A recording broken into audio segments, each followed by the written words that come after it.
Hi praise the Lord.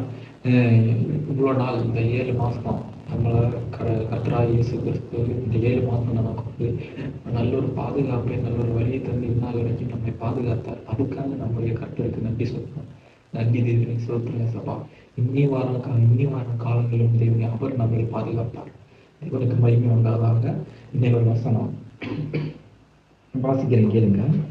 சங்கீதம் 40:1 வசனம். கர்த்தருக்கு பொறுமையுடன் காத்திருந்தேன், அவர் என்னிடமாய் சாய்ந்து என் கூப்பிடுதலை கேட்டார். கர்த்தருக்கு பொறுமையுடன் காத்திருந்தேன். வசனத்தை எழுதுகிறார். இந்த வசனத்தை கேட்கும்போது எத்தனையோ பேர் இந்த காலத்துல கர்த்தருக்கு பொறுமையாக காத்திருக்கல. அவங்கன்னா இப்போ நம்ம உடனே ஜெபிப்போம். ஜெபிச்ச உடனே நமக்கு அதுக்கான ஒரு விடுதலை நமக்கு தேவைன்னு அதுக்கான விடுதலையை நம்ம பார்த்துட்டே இருக்கோம். எப்போ நமக்கு அந்த ஒரு வழியை நமக்கு திறந்து வைப்பார். நான் இப்போ உடனே ஜெபிச்சுட்டேன், ஆனால் எனக்கு ஒன்றுமே நடக்கலையே. நான் இப்போ உடனே ஜெபிச்சு அடுத்த நிமிஷமே அது நடக்கணும்.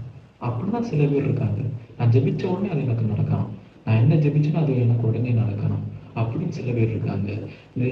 சில பேர் என்னன்னா ஜெபிச்சுட்டு உடனே என்ன அடுத்த ஆள்கிட்ட சொல்லுவாங்க, நான் ஜெபிச்சுட்டேன், கர்த்தர் எனக்கு செய்வார். உடனே அவன் அவர் சொல்லுவாரு, நீ ஜெபிச்ச என்ன நடக்குது அப்படின்னு. உடனே நம்ம என்ன நினைப்போம், ஆமா நான் ஜெபிச்சேன், ஆனால் ஒண்ணுமே நடக்கல எனக்கு. அப்படியே நீங்க திங்க் பண்ணுங்க. ஆனா அப்படி இருக்கக்கூடாது. அப்போ கர்த்தருக்கு பொறுமையா காத்திருக்கணும். நம்ம எவ்வளவுதான் நம்ம ஜெபிச்சாலுமே அவரிடத்துல நம்ம பொறுமையா இருக்கணும். அவர் நமக்கு அதை செய்வார், நமக்கு அந்த ஒரு வழி அவர் நடத்துவார், வழியை திறப்பார்னு நம்ம அவருடைய சமூகத்துல பொறுமையா இருக்கணும். நமக்கு அந்த ஒரு விடுதலை அவர் தருவார் என்று நம்ம அந்த இடத்துல பொறுமையா இருக்கணும். அப்பனா அவர் நமக்கு அந்த ஒரு விடுதலை அவர் தருவார். அதான் நம்முடைய கர்த்தராகிய இயேசு கிறிஸ்து.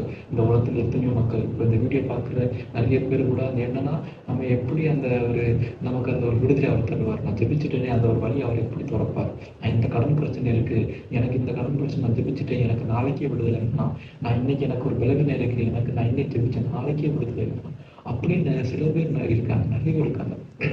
நான் ஜெபிச்ச உடனே எனக்கு அந்த விடுதலை வேணும் அப்படி இருக்கக்கூடாது. எப்பவுமே கர்த்தர் நமக்கு அதை செய்வார். நமக்கு அவர் இடத்துல பொறுமையா காத்திருக்கணும். பொறுமையா காத்திருக்கும் போது அவர் நம்மிடமா சாய்வார், நம்மிடமா வருவாரு.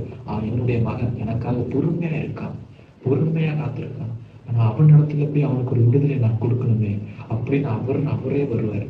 பொறுமையா இருந்தார் நம்முடைய கர்த்தராகிய இயேசு கிறிஸ்து நம்ம இடத்துல சாய்வார். அவர் நமக்கு அந்த ஒரு விடுதலை தருவார், நம்முடைய கூப்பிடுதலை அவர் கேட்பார். அவர்தான் நம்முடைய கர்த்தராகிய இயேசு கிறிஸ்து. இந்த வீடியோ பார்க்கிற எல்லாருக்கும் ஒரு நீங்க பொறுமையா அவர் இடத்துல காத்திருங்க, அவர் நமக்கு ஒரு விடுதலை தருவார்.